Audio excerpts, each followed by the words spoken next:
What's poppin', YouTube? How we doing, guys? Welcome back to LegendBTV.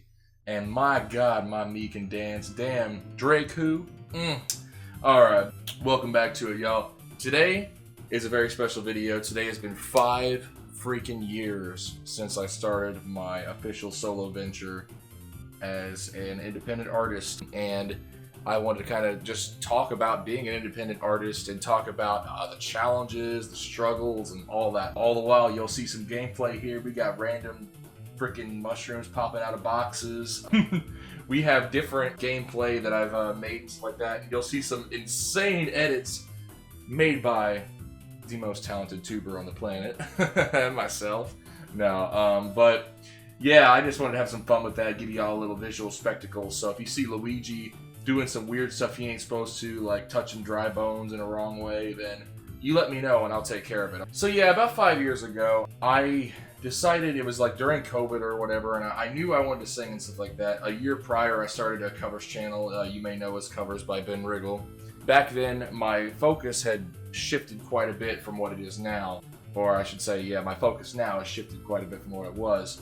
But mainly the point is back then I was really striving to just create something, like, which I think is good in that stage, you know, because I look back and, you know, some of the covers, especially with the audio quality, weren't like, you know, the best they could be or whatever. I was still kind of finding my wings, if you know what I mean. But I try and go back to them, and I'm trying to be proud of what they were, because there were some definite signs of potential and some good moments in the covers, if only they were recorded better. I've developed like perfect pitch now, so I will get into why that's a blessing and a curse.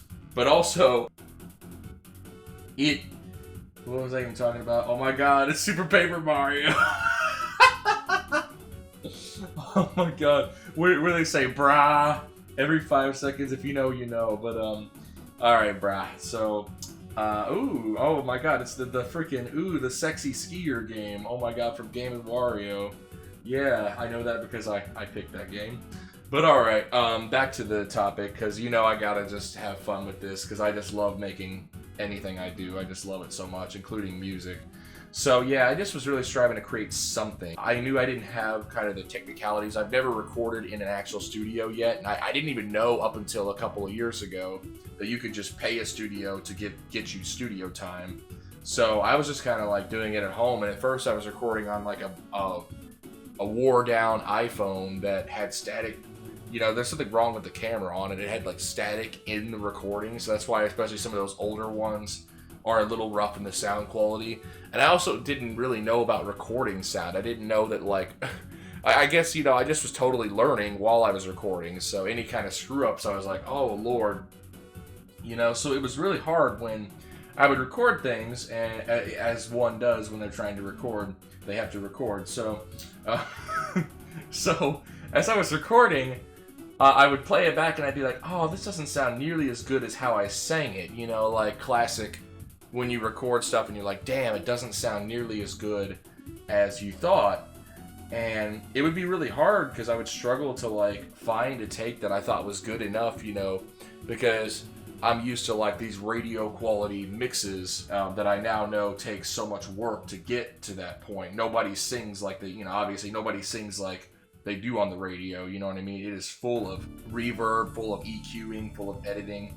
And I'm not even saying I'm an expert now at editing and stuff like that, but like, I didn't know as a 17-year-old kid trying to do this stuff, like what it really took, especially with the growing demands. You know, we're not in the Bieber era anymore, like in 2009, where some kid just records a crappy looking potato camera quality video.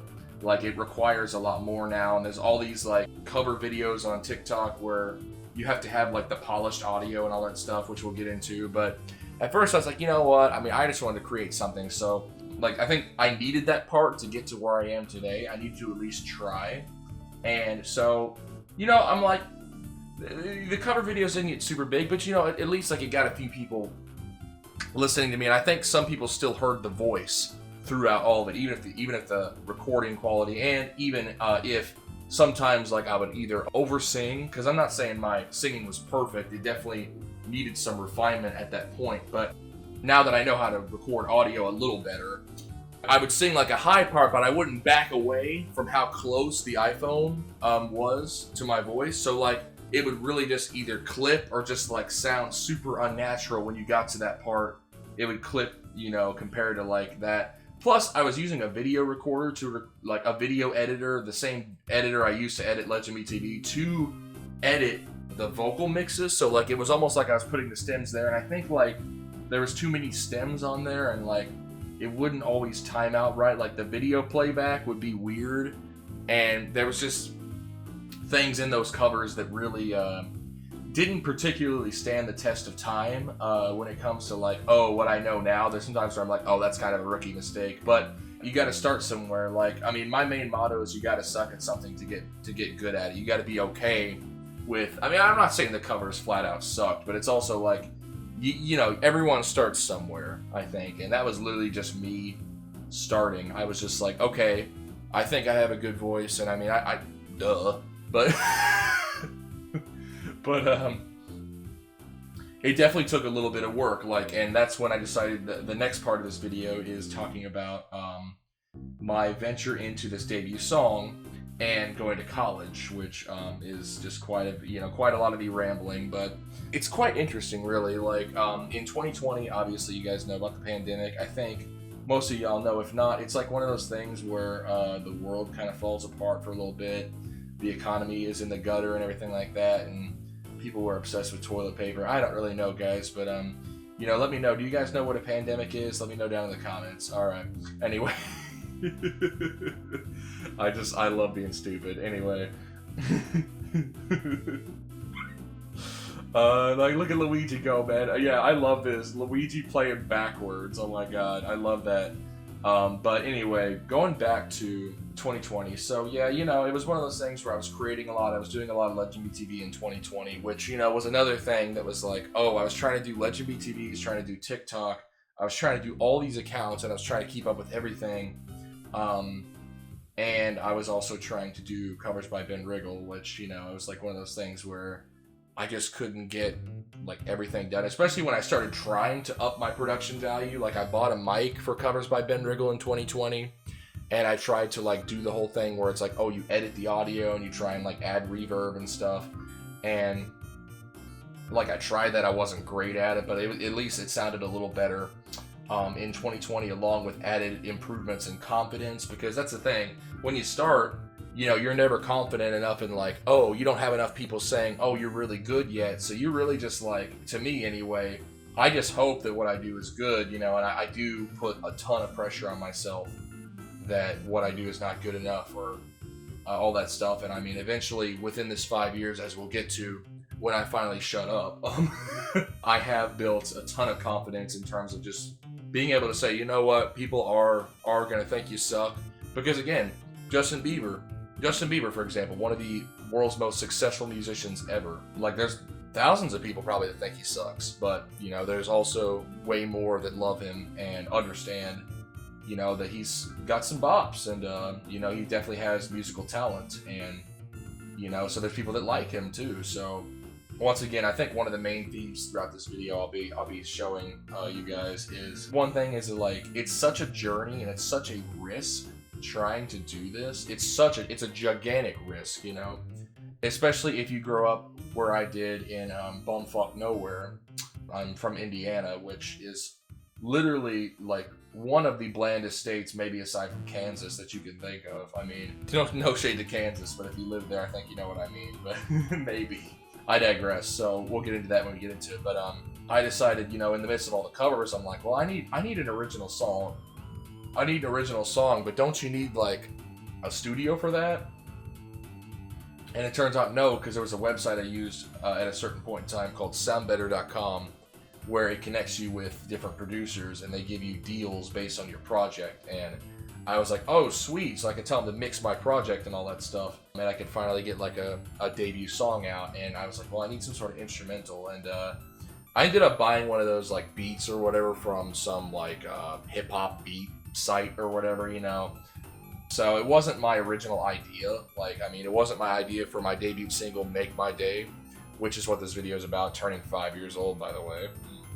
I kind of had to just work with what I got, but I did end up liking the melody that I wrote. Although The arrangement was more simplistic than I'd like. The writing was more simplistic than I would later go on to do.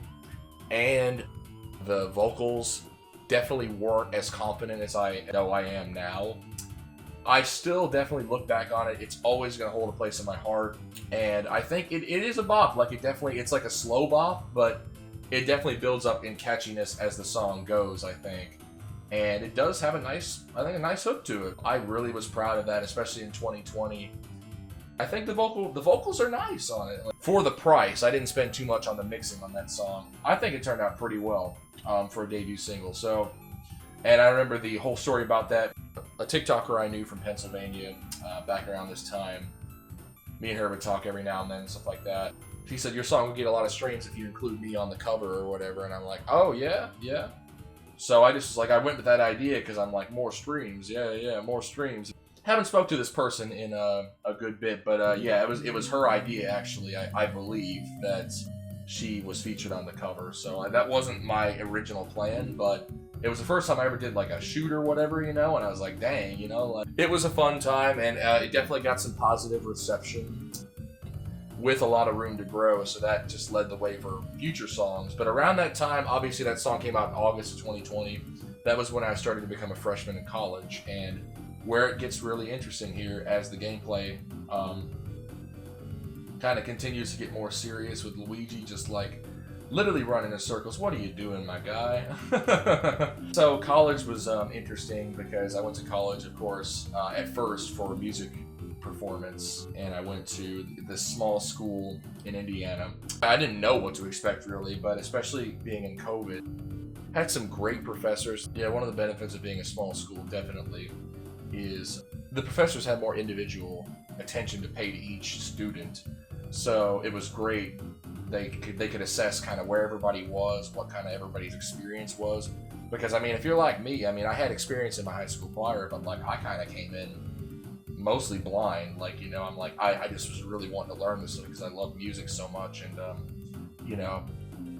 I love Big Time Rush, so I'm like, let's really learn this, and you really get a feel for how much discipline and how much work really is required to excel at something like this in such a short time. There was a myriad of things to learn in such a short time.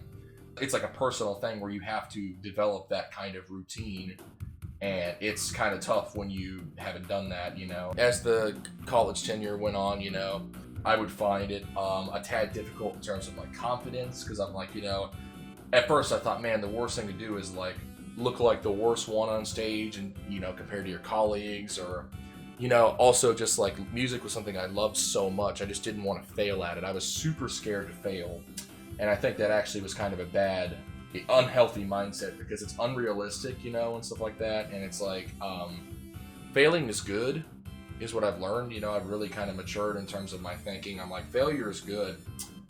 It sucks, but when you fail and you learn and get better, it's really a beautiful thing. Yeah, a lot of anxiety aroused around that time. Or arise, not aroused. Yeah, I'm pretty anxiously aroused. A lot of anxiety kind of rose around that time because it was a hefty class schedule. Being a music major is definitely a lot of it's a lot of work. You'll be there about all day and then have homework for about the rest of the day. And it was hard because I still wanted to continue LegendBTV a lot. I loved doing the videos so much. As you guys can probably tell, I had such a passion and heart for a lot of what I did on that channel. And it was tough because, I just like the uploads got fewer and fewer as 2021, 2022 came around. I tried to kind of, keep it up and then still do covers on top of that and still do everything. But eventually I was like, okay, no, like I'm like falling behind a lot in school, and I'm like, well, right now, if I really want to be a musician, I gotta like kind of get into this stuff. And eventually I ended up getting a little bit better of a routine and more knowledgeable, and especially with singing. Singing was the main thing. Learning to sing out more, learning to just be confident, and learning the actual tones, and like learning what you're singing and your range. Knowing your range was really a big thing. When I learned that, I thought I could really, like right now, knowing my range, like I kind of know when it's like you need to push into falsetto. Like I try and push into notes that you know, a 6'4" guy can't really hit, but like I really wanted to because I know other singers do it so well. You know, being able to not give up, be like, you know what, maybe I didn't do so good today.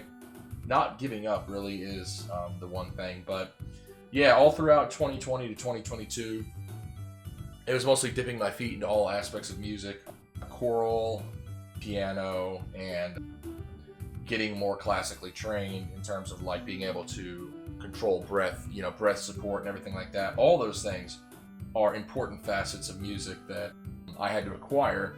So yeah, I did my thing for a couple of years, and I still was doing the solo stuff. I released songs such as Heard That Before, and in 2022 I released the song Dark Side, which is the last song that featured a beat that I bought and the last song I recorded at home. Definitely improved confidence in that, but I still think just the fact that I recorded at home gave it a slightly tinny feel. But I know a lot of the lyrics, I love to write about love songs and stuff. A lot of them struck me, especially the older songs, definitely struck me as more simpy, which is something that also impacted a lot of my musical journey, because especially during the TikTok era of 2020, where a lot of people were just sitting home watching TikTok, I really was kind of isolated in terms of like, you know, girls. And also that with anxiety and, you know, being afraid to really fail. Like, there was this safety that was just watching TikTok all day. And yeah, I started getting a little like girl crazy. And I just was like, man, you know, because it sucked. I went a while without having a girlfriend, mainly due to just being isolated. The adult dating world, I realized, was quite a bit harder than being in high school. And in high school, you're always around girls, and it was just like easier to meet people and easier to find connections. You know, it's a lot harder to date in the adult world, and that's something that I realized and definitely got to me during the midpoint of my 5-year tenure. I was trying to practice my approaches. My thing was like I never wanted to be one of those guys that creeped anybody out. I didn't want to like ruin anybody's day by having a bad approach or whatever, or say something wrong or whatever. But you know, it's also one of those things, it's like you got to find that right balance as a man. You know, you got to go after what you want as well, but it's also like you gotta, there's so much on the internet. There's so much on the internet that's like, oh my god, you know, like men are creepy, men are disgusting, all that stuff. And like, what does that have to do with music? I have an amazing girlfriend now, and I feel like just it gave me a lot of practice in terms of dating. I kind of like know certain personality traits and things that I like and things that I don't now. And after having a little bit more experience over the past couple of years, dating different people and stuff, it really helped me in terms of music, I think, because especially with the pandemic and being alone for a while, it's like a hurdle you want to kind of get over at some point so you can get on to other things. Like, you don't want to sit and think about girls all day. You really don't. Guys that are like that, they idolize these girls so much, they pedestalize women and all that stuff. The second you don't, it's a really great thing. The second you know, even if you're single, like, you're like, so what? All that comes with more experience, and all that comes with not being on your phone and not being on TikTok and stuff like that. Then 2024 came around. We went down to Nashville for the first time to record my song Pink Lemonade. And I remember, like, there was something about just going to Nashville, just knowing there's so many greats there, that really gave me, when I recorded the original cut, really gave me a ton of anxiety. Like, I know when I got there, I was like, oh my god, you know, my voice started getting dry, and I just kind of panicked. I was like, no, what if this doesn't sound as good as I want it to, you know? And it definitely showed in the singing, and it really kind of taught me a lot, because at first I was struggling to sing it, and the guy was like, yo man, don't be afraid to sing out. Don't be afraid to sing out, the guy who was engineering me or whatever. And I'm like, yeah, you know, you just gotta eventually just do it. And I think it got quite a bit better toward the end of the session, but it definitely taught me that nerves is one thing that kills singing. A lot of times, if you're not that great at singing, it's probably because you're nervous. I mean, I think anybody probably can learn to sing if they're willing to put the work in. Some people are born with better voices than others, and that is subjective as well, but I think if you're willing to put the work in, if you're willing to, you know, just not give up. My main thing is just getting through that taught me a lot. We're watching the same Paper Mario thing. Yeah, so Pink Lemonade was definitely a very influential song. I remember, like, it was amazing an amazing feeling seeing how much people loved it, you know. I had people that didn't even like me, people that I hadn't spoken to in years, or people who just kind of were ambivalent toward me, just were saying, yo man, this is a real good song, man, whoa, you know. And it really felt amazing, people seeing the progression that was forming in terms of confidence and ability. I remember I was like we were going around telling everybody about our song, like approaching strangers to get them to listen to my new song, because that's what you do. Gotta advertise. But yeah, that was definitely a lot of fun. And throughout that year, I took so many risks in terms of my life. Definitely the best year of my life. Last year was. It definitely reflected in my music, especially when I wrote the EP that I released this year called Chasing Excitement. I think that's literally my 5 best songs right there, including the Pink Lemonade acoustic, which I think definitely takes more risks vocally and has more harmony. Definitely varies up the song, and I think some very interesting ways to keep it from feeling vanilla. Like, you know, there's all kinds of different runs. We really switched up the harmonies on that. I say we as if you guys did a single shit. Like, you guys didn't do nothing. I'm kidding, but we released the title track, Chasing Excitement, had a ton of bite. It shows a lot of growth in terms of like, oh, you know, realizing the song is framed like what's going on, partying all night. You know, it sounds like a good thing, but the dark minor key vibe reflects in the lyrics where it's like, oh, you're partying because you just lost the love of your life and you're hurting, man, and that's all you can do. And she's with some dude in Dallas and you're just trying to forget, you know. It's definitely my most polished, most full sounding project to date, with my catchiest songs and my sweetest melodies. Like, I'm really proud of that, and that's one thing that I think will really hold up over time. Now here we are today. I've managed to play my first few concerts. I've played 3 gigs so far. I know that's not a ton, but I think like definitely I'm one of those guys who spent a while refining my craft. I was afraid to really play a gig for a long time because I didn't know if I was ready yet after seeing so many amazing musicians do it. But once I did it, it really started to click with the help of a friend. Shout out to you, Beetle, because I had a band, we were rehearsing for a while, and they ditched me the day of my first gig, which was honestly just, I panicked a lot, and some of my nerves did show when I finally got to the performance. But the people that came there, after a bit, we really got into a good swing of things, and I really just started letting the music flow, and they enjoyed my heart, they enjoyed my passion, and like, you know, they could tell probably I was nervous, but I had a fantastic time, and I thought it was a success. Everyone there was engaged, you know, they weren't on their phone too much, you know, everyone was smiling and happy, and we all talked at the end and stuff like that, and I was nervous as hell, but it was a success, and I just thought, man, I need to do more of this. And I ended up getting a buddy who reached out to me specifically to say that he really liked the EP, and he plays guitar, and we ended up working together.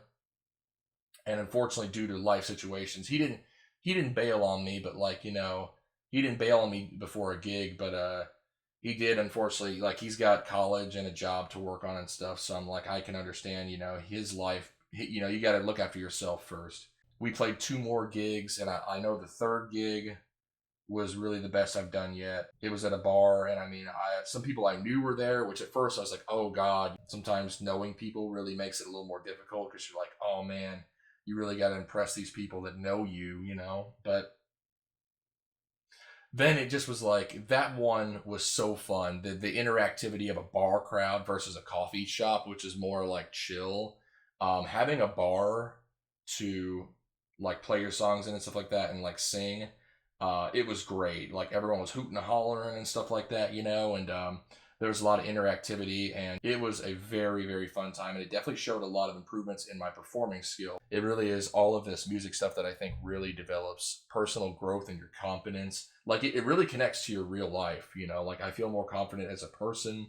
I feel like I have more to say as a person because of music. And I feel like it definitely gives you that hook. Like, you know, you're like, oh yeah, what's it like when you're performing? You got a lot to say to somebody, you know, and stuff like that, that otherwise people be like, well, what the hell do you do? Just sit on your butt all day, you know, and stuff like that. It really gives you that hook in terms of communication. So you get more people skills, and you get out there and definitely make shit happen a lot faster. So anyways, guys, that was my anniversary video. Definitely a long one, but that's my story about 5 years as an independent artist. Definitely hope to someday change that. I'd love to make a living off music. I really would, and I want to get back, get big. I want to get back out there someday soon and record more tracks for you guys and more covers. Definitely want to try and avoid the copyright there. But thank you all so much for listening to me, guys. All right, I got to go get some grapefruit. See you later.